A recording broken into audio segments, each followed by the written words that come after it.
this picture that you're painting is of something which has no attributes. No objective attributes. And that's interesting because how could it be personal unless it had attributes? Exactly. Objective attributes. Yes. Okay, so technically we can buy that, but somehow it still sort of feels as though, Yeah.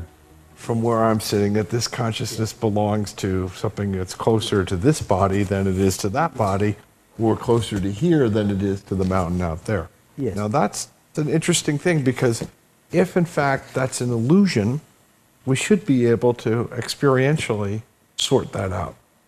Absolutely true. And what we've done so far, in some sense, is to deal with the top layer, the smallest part of the sense that I, this consciousness, am personal and limited. We've dealt with the tip of the iceberg, which is the belief that consciousness is personal. Now we're going to give ourselves permission to investigate whether or not that's true.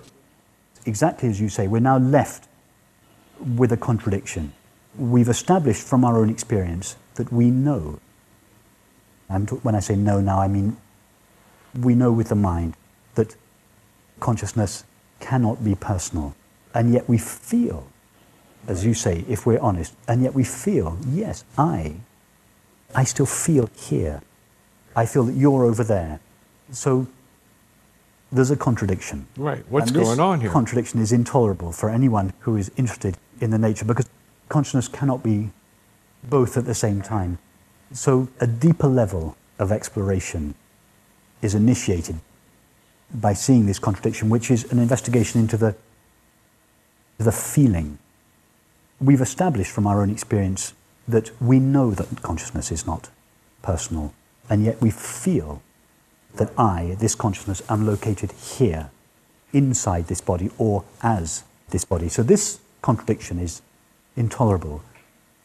It's either we ignore it, in which case this whole investigation is now becoming a belief as opposed to our direct experience, or we're forced to look more deeply Yes. at what's going on, not on the intellectual level anymore, but what's going on the feeling level of how we're experiencing life.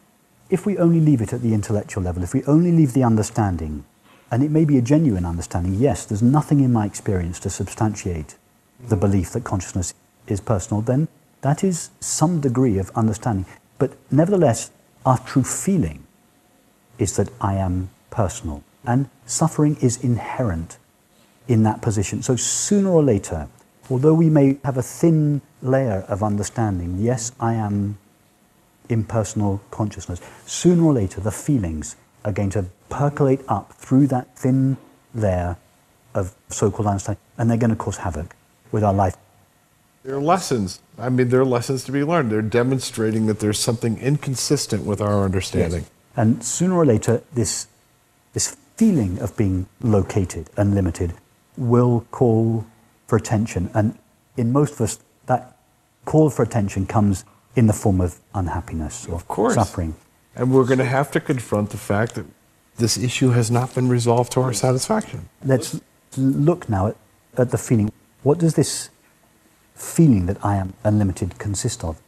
It's a mixture of consciousness, because consciousness is present in every experience. It would be impossible to have an experience without consciousness. So it's a mixture of consciousness plus a collection of sensations, which we call the body. And these two, the feeling I am the body, is the exclusive identification of this knowing consciousness with a cluster of sensations, because that's what the body is. Our experience of the body, if our eyes are closed, our only experience of the body is sensations.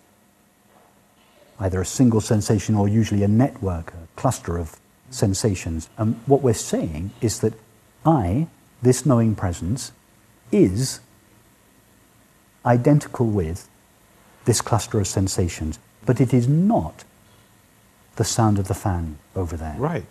It's because of this, we're saying that's obvious. You see, what I am, it's obvious to me, I am this cluster of sensation.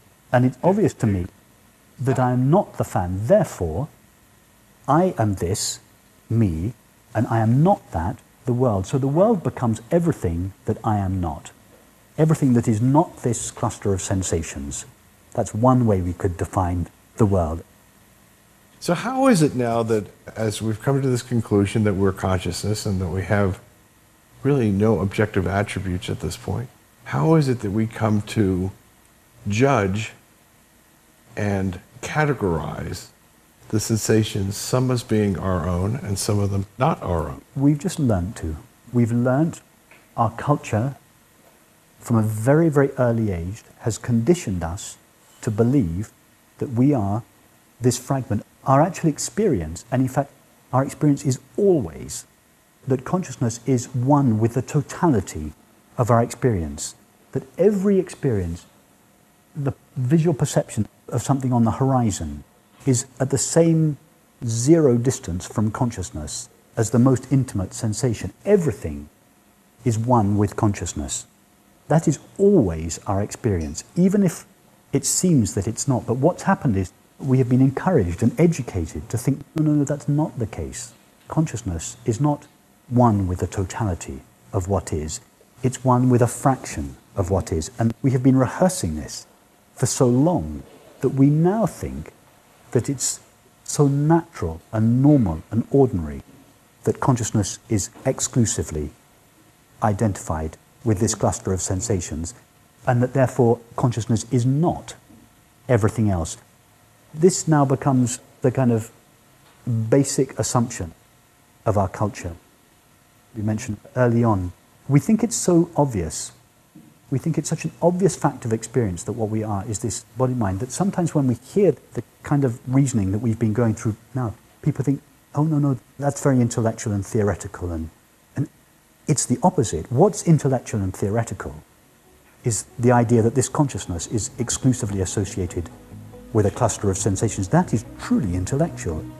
It's never an experience.